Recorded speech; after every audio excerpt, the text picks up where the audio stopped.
Sœur Gabrielle déambule dans les rues pluvieuses de Waterloo en Belgique en fredonnant « Dominique, nique, nique », une ritournelle qu'elle a écrite et composée seule au couvent en hommage au saint patron de la congrégation, Domenico di Guzman.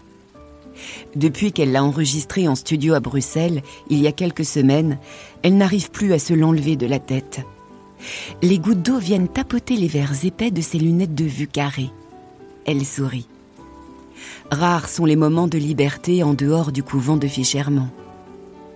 Quand la mère supérieure a demandé ce matin une volontaire pour aller faire une course, sœur Gabrielle n'a pas hésité. Elle sort une page déchirée d'un cahier de la poche de sa chasuble noire. L'adresse où elle doit se rendre y est inscrite. Elle regarde autour d'elle, repère la petite place et la rue derrière. C'est là. Elle traverse la place, se fige devant un kiosque à journaux.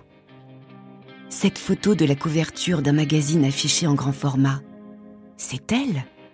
C'est elle, en une du magazine qui titre « Sœur Sourire, la nonne chantante ». C'est elle avec sa guitare. Comment est-ce possible ? À ce moment-là, sœur Gabrielle ignore encore qu'elle n'est pas la seule à chantonner « Dominique, nique, nique ». Elle ignore que dans toute la ville, toute la Belgique, même toute l'Europe, on connaît sa chanson. Et c'est bien normal. Elle vit coupée du monde au couvent de Fichermont où elle a fait vœu de chasteté, de pauvreté et d'obéissance. Je vais vous raconter la descente aux enfers de la nonne chantante, baptisée contre son gré Sœur Sourire, et qui, avec sa voix cristalline et sa guitare, détrône en 1963 les Beatles et Elvis Presley au hit-parade américain pendant 10 semaines avec son titre « Dominique, nique, nique ». Un tube mondial qui l'entraînera jusqu'à la mort.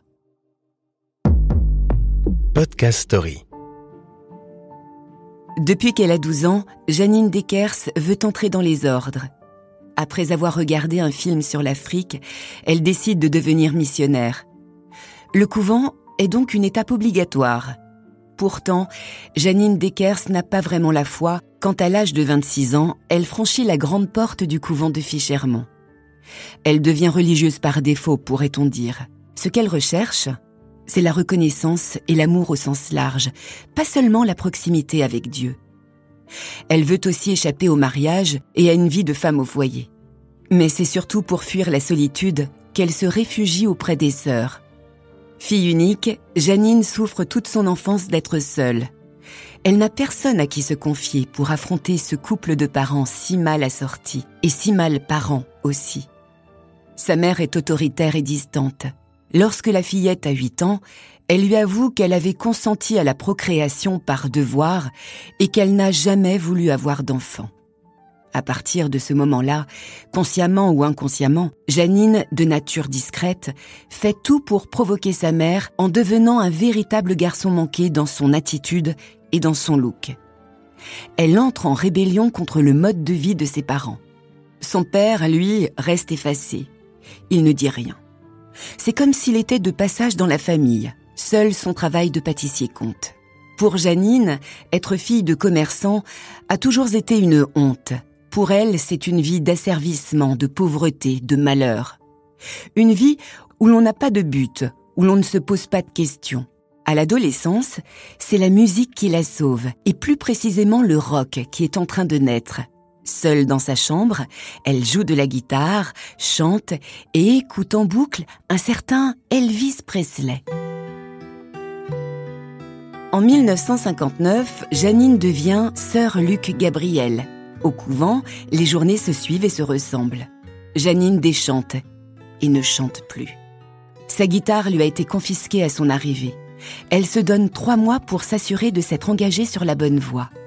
La mère supérieure est intransigeante et elle ne supporte pas son autorité. Chaque soir, après le repas, elle va chercher discrètement sa guitare dans un placard et se faufile dans le poulailler pour jouer de la musique. Elle a pris l'habitude de s'isoler là-bas pour chanter et composer des chansons. Mais un mardi, une des sœurs la surprend. Enthousiasmée par le rythme qu'elle entend de l'autre côté du grillage du poulailler, elle part chercher la mère supérieure. Quelques minutes plus tard, sans le savoir, sœur Luc Gabrielle est écoutée par toutes les sœurs du couvent. Lorsqu'elle sort de sa cachette, Elle se sent honteuse. Mais à sa grande surprise, elle est accueillie par des applaudissements. Elle baisse la tête et n'ose pas affronter le regard de la mère supérieure qui s'approche d'elle. Elle sent ses joues devenir rouges. Elle n'ose lever les yeux, certaine d'être punie. Eh bien non, la mère supérieure apprécie elle aussi sa musique et lui fait signe de continuer. C'est ainsi que sœur Luc Gabriel commence à animer les veillées et à faire découvrir ses compositions aux nonnes. Une chanson retient particulièrement l'attention de l'auditoire, une ritournelle appelée « Dominique Nique Nique ». Les sœurs la réclament à chaque fois et commencent même à la fredonner. Un jour de 1962, un prêtre en visite assiste à un concert improvisé de sœur Luc Gabriel. Il est surpris d'entendre toutes les sœurs enjouées reprendre à l'unisson « Dominique Nique Nique » s'en allait tout simplement. Routier pauvre et chantant, en tout chemin, en tout lieu, il ne parle que du bon Dieu. Le soir même, le prêtre demande à voir la mère supérieure dans son bureau. Il fait presque nuit dans la pièce, seule une bougie l'éclaire. Il a le visage grave. Il lui expose les difficultés qu'il a à trouver de l'argent pour restaurer la chapelle. Et puis, il lui parle de la fameuse chanson de sœur Luc Gabriel qu'il vient d'entendre. Selon lui, l'Église est en quête d'idées pour rajeunir son image et ainsi rapprocher la jeunesse de Dieu. Convaincu de la popularité de cette chanson, si elle était diffusée massivement, il demande à la mère supérieure de laisser sœur Luc Gabriel enregistrer le titre et l'envoyer à des producteurs. L'argent récolté servirait à la chapelle. La mère supérieure hésite. Pour elle, ce n'est pas le rôle d'une sœur d'être mise en avant. Elle est tiraillée. Car d'un côté, l'idée d'avoir plus de moyens pour sa congrégation est séduisante. Elle ne dit pas un mot. Le prêtre semble s'impatienter. La mère supérieure regarde son interlocuteur droit dans les yeux et fait oui de la tête. Elle précise qu'elle refuse que le visage et le nom de sœur Luc Gabriel apparaissent. Le prêtre lui en fait la promesse. Il la salue et sort du bureau, le sourire aux lèvres. Quelques semaines plus tard, sœur Luc Gabriel est dans sa petite chambre. Elle se regarde dans le miroir. On peut lire une certaine anxiété sur son visage. Elle doit y aller. Elle est attendue dans le hall d'entrée par le fameux prêtre. Elle descend le grand escalier en noyer pour le rejoindre. Toutes les sœurs et la mère supérieure sont réunies pour lui souhaiter bonne chance. Sœur Luc Gabriel enfile son manteau et les regarde avec tendresse. Elle salue la mère supérieure qui ne laisse paraître aucune émotion. Elle suit le prêtre à l'extérieur du couvent et monte dans une petite voiture en route pour un studio de production à Bruxelles. 2 heures plus tard, on l'accueille, puis elle entre dans le studio, s'installe sur le tabouret, règle la hauteur du micro, met un casque sur ses oreilles. C'est la première fois qu'elle chante Dominique Nique Nique en dehors de l'enceinte du couvent. Elle est intimidée. Elle ferme les yeux et joue les premiers accords de guitare en s'imaginant à une veillée devant les sœurs. Quand elle ouvre les yeux au milieu du refrain, elle aperçoit les producteurs taper des pieds et secouer leur tête en rythme. Elle regarde le prêtre qui semble très satisfait. Les producteurs flairent immédiatement la bonne affaire. Dans un contexte anxiogène, avec la guerre du Vietnam et l'assassinat de Kennedy, ils savent que le monde a besoin de légèreté et de joie. Récemment, le Vatican a annoncé vouloir attirer un nouveau public, dépoussiérer son image. On commence à voir fleurir des chants religieux un peu partout. C'est le moment. Sœur Luc Gabriel ne comprend pas vraiment ce qui se joue à cet instant-là, mais elle se laisse embarquer par l'enthousiasme général. Quelques jours plus tard, toujours accompagnée par le prêtre, elle rejoint les 2 producteurs pour rencontrer les équipes de Philips, sa future maison de disques. La signature est organisée dans la foulée. Sans le savoir, sœur Luc Gabriel devient un produit marketing religieux qui enrichira à la fois sa maison de disques et l'Église catholique et qui l'entraînera dans une longue et lente descente aux enfers. Nous sommes en 1961. Sœur Luc Gabriel devient Sœur Sourire, un pseudonyme trouvé à la suite d'un sondage que la maison de disques a lancé auprès d'élèves français.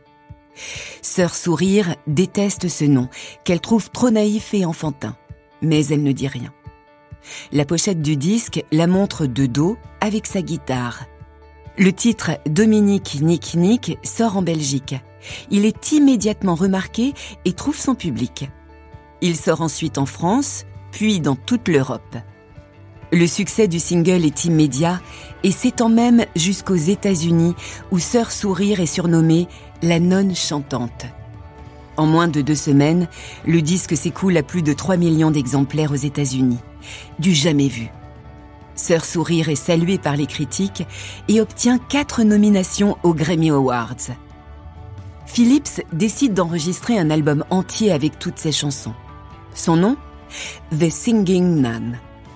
Il se classe numéro 1 pendant 10 semaines au Billboard américain entre 1963 et 1964, détrônant les Beatles et son idole Elvis Presley. Grâce à la portée de ce disque, Sœur Sourire devient la première artiste féminine avec un album et un single simultanément au sommet du classement américain. Ses chansons sont chargées d'espoir, de fraîcheur et d'insouciance. Elles donnent une image positive du couvent et des nonnes. Sœur Sourire est propulsée dans les sphères de la célébrité, malgré elle. Pendant que tout le monde chante cette chanson, elle est à l'abri dans son couvent et n'imagine pas l'ampleur du succès de ces quelques notes improvisées dans le poulailler. Mais tous les médias la réclament, elle ne peut plus se cacher et ainsi enchaîne les plateaux des plus grandes émissions américaines. Un matin de janvier 1964, de très bonne heure, on frappe à la porte de sa petite chambre du couvent.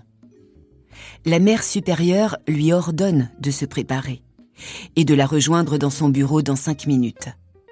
Sœur Sourire s'exécute. Elle n'est pas très bien réveillée quand elle ouvre la porte du bureau. Un homme est assis face à la mère supérieure. Il se lève et s'approche d'elle pour lui serrer la main, lorsque tout à coup, 2 hommes tenant des caméras sortent de derrière la porte. Sœur Sourire ignore à ce moment précis que les caméras tournent et qu'elle se trouve devant le plus célèbre des présentateurs de talk-show américains, le fameux Ed Sullivan, qui est venu exprès pour la rencontrer en Belgique, dans le couvent où elle a pris le voile quelques années auparavant.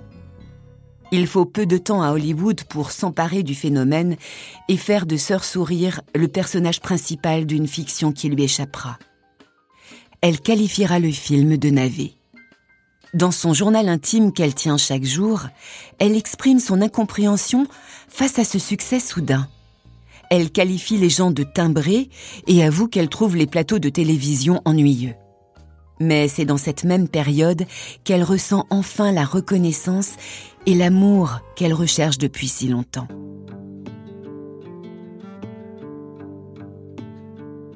La vie au couvent est de plus en plus difficile à supporter. La mère supérieure devient trop exigeante.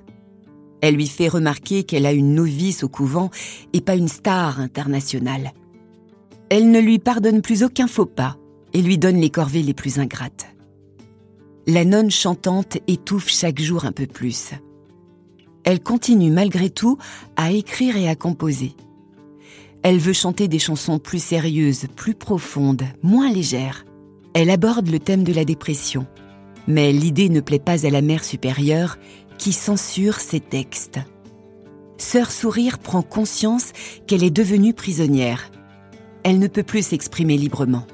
Elle a gagné un auditoire et veut faire passer des messages en musique. Elle prend conscience qu'elle aurait plus d'impact si elle ne vivait pas cloîtrée dans ce couvent et si elle s'habillait normalement. Elle doit partir. Et en juillet 1966, sous le regard noir de la mère supérieure, elle quitte le couvent. Elle s'éloigne dans un silence lourd, avec sa guitare et les mêmes vêtements qu'elle portait lors de son arrivée. Sœur Sourire le sait. En entrant dans les ordres, elle a fait vœu de pauvreté et elle a abandonné ses droits d'auteur au profit de sa congrégation.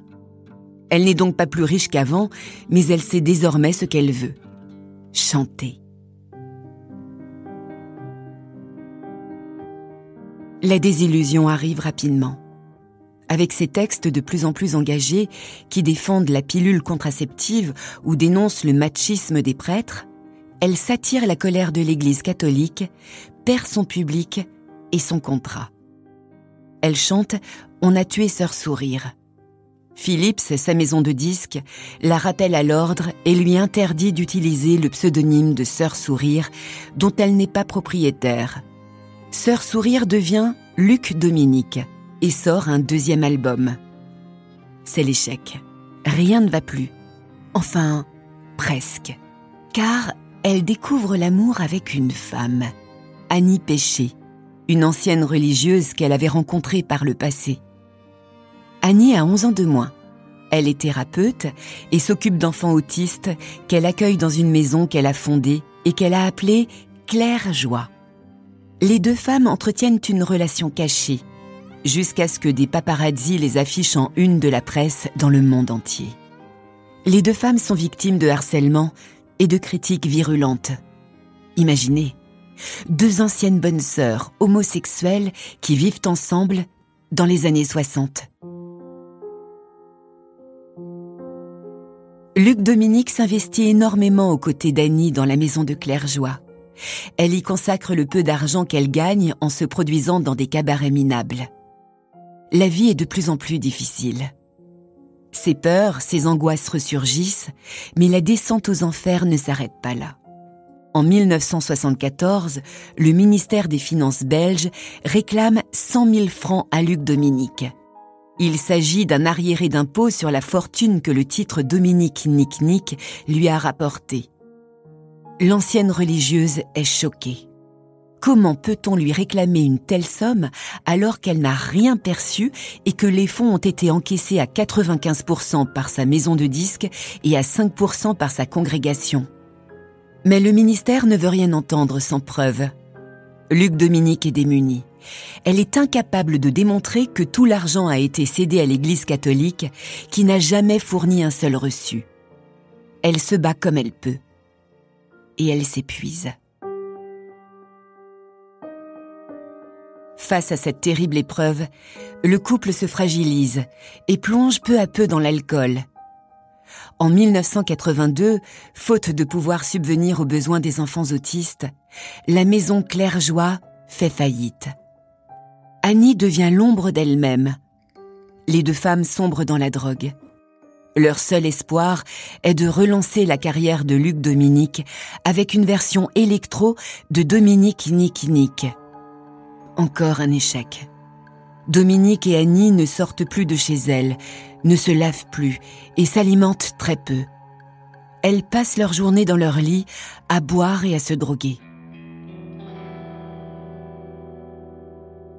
Le 29 mars 1985, dans la commune de Wavre, après une énième nuit blanche et d'excès, Luc Dominique parvient à s'extraire du lit pour se rendre dans la cuisine. L'endroit est insalubre. Des cafards se baladent sur le parquet entre les sacs poubelles déversés sur le sol. Elle ouvre le frigidaire. Il reste une bouteille de lait. Luc Dominique la saisit. Elle tremble.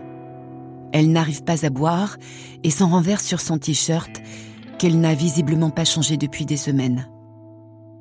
Elle retourne s'allonger à côté d'Annie qui n'a plus que la peau sur les os. Elle tente de la réveiller. Elle la secoue de plus en plus fort. Au bout de quelques minutes, Annie ouvre les yeux. Luc Dominique la croyait morte. Elle lui demande de s'asseoir. Elle lui touche le visage, tendrement, et la regarde. Des larmes coulent sur ses joues. Les deux femmes, aux airs hagards, se regardent intensément. Elles savent, sans se le dire. Elles savent qu'il est temps de partir de cette terre ensemble pour aller se reposer pour l'éternité. Luc Dominique embrasse tendrement Annie.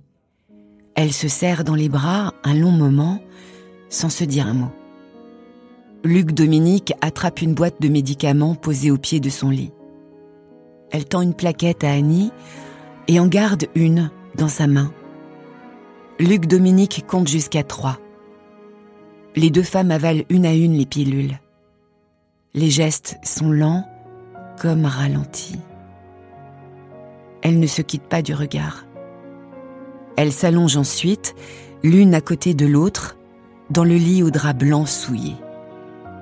Elles se donnent la main et se regardent en attendant que la mort vienne les chercher. Et au bout d'une dizaine de minutes, le cœur d'Annie s'arrête de battre, suivi de près par celui de Luc Dominique.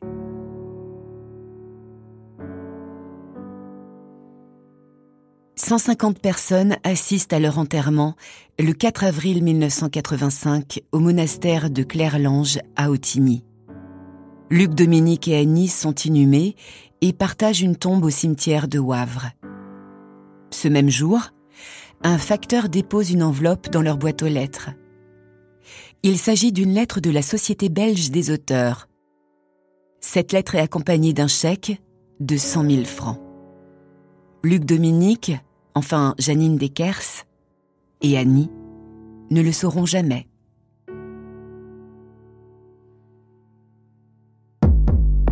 Podcast Story.